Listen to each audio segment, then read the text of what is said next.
নমস্কার ও স্বাগতম পেশাস লাভ বাংলা চ্যানেলে। আজকের বিষয়টি খুবই বাস্তব এবং খুবই সংবেদনশীল। আপনি হয়তো আজ ভেঙে পড়েছেন, কারণ বহুদিন ধরে আপনি যেটার জন্য অপেক্ষা করছেন, যেটার জন্য কাঁদছেন, প্রার্থনা করছেন, সেটা এখনো আপনি পাননি। এখন আপনি হয়তো হতাশ, নিরাশ আর দিশেহারা। কিন্তু আমি আপনাকে বলতে চাই, এটাই শেষ না, এটাই কষ্টের শুরু। হয়তো পরিস্থিতি আরও কঠিন হবে, কিন্তু তার কারণ আপনি জানেন না।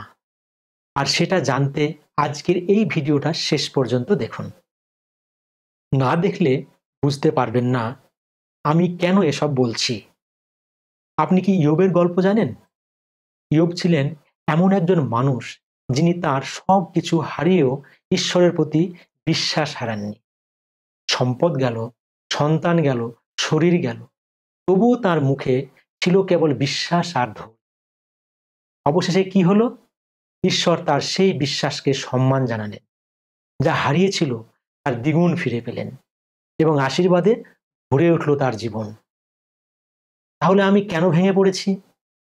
অনেকে বলেন, আমি তো প্রার্থনা করি, খ্রিস্টীয় জীবনযাপন করি, তবুও কিছুই হচ্ছে না। আমার স্বপ্নগুলো ভেঙে পড়ছে, দরজাগুলো সব বন্ধ হয়ে যাচ্ছে। ঈশ্বর কি চুপ করে আছেন? আজ আমরা জানব সফলতা না এলেও ঈশ্বর আমাদের মধ্যে কিভাবে কাজ করেন। ১ নম্বর, ঈশ্বরের দৃষ্টিতে সফলতা মানে ভিন্ন। আমরা সফলতা মানে বুঝি টাকা, নাম, চাকরি, মানুষের স্বীকৃতি। কিন্তু ঈশ্বর দেখেন তুমি আমার প্রতি কতটা বিশ্বস্ত, তোমার হৃদয় কতটা নির্মল, তুমি কি আমার ইচ্ছা অনুযায়ী চলছো? মথি ৬ অধ্যায় ৩৩ পদ বলছে, কিন্তু তোমরা প্রথমে তাহার রাজ্য ও তাহার ধার্মিকতার বিষয়ে চেষ্টা করো, তাহলে ওই সকল দ্রব্য তোমাদিগকে দেওয়া হইবে। অর্থাৎ ঈশ্বর বলছেন, আগে আমাকে খোঁজো, তারপর আমি সব যোগান দেব সঠিক সময়ে। ২ নম্বর, ঈশ্বর আগে তোমার ভিতরটা গড়েন। তুমি হয়তো ভাবছো আমার সফলতা আসছে না, কিন্তু ঈশ্বর বলছেন তুমি এখনো প্রস্তুত না, আমি তোমার হৃদয় তৈরি করছি। একটা শিশুকে যদি গাড়ি চালাতে দিই, তবে দুর্ঘটনা ঘটবে। তেমনি ঈশ্বরও চান তুমি সফলতার ভার নিতে পারার মতো শক্ত হও।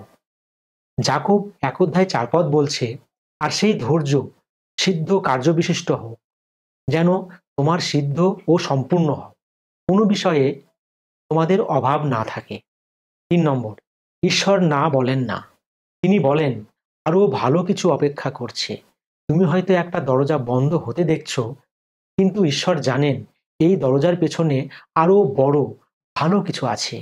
তিনি সময় নিচ্ছেন, কারণ তিনি তোমার জন্য সেরা পরিকল্পনাটা করেছেন। রোমিও ৮ অধ্যায় ২৮ পদে বলছে, আর আমরা জানি যাহারা ঈশ্বরকে প্রেম করে, যাহারা তার সংকল্প অনুসারে আহুত, তাহাদের পক্ষে সকলই মঙ্গলার্থে ও একসঙ্গে কার্য করিতেছে। তাহলে তুমি এখন কি করবে? নিজেকে তুচ্ছ ভাবে না। ঈশ্বর জানেন তুমি কতটা কষ্টে আছো, প্রার্থনায় স্থির থাকো। প্রতিটি চোখের জল তিনি গুনছেন। নিজের মূল্য ঈশ্বরের চোখে দেখা। তুমি তার প্রিয় সন্তান। প্রিয় বন্ধু, আজ যদি তুমি সফলতা না পেয়ে ভেঙে পড়ো, মনে রেখো ঈশ্বর কখনো হেরে যাওয়া মানুষের ঈশ্বর নন।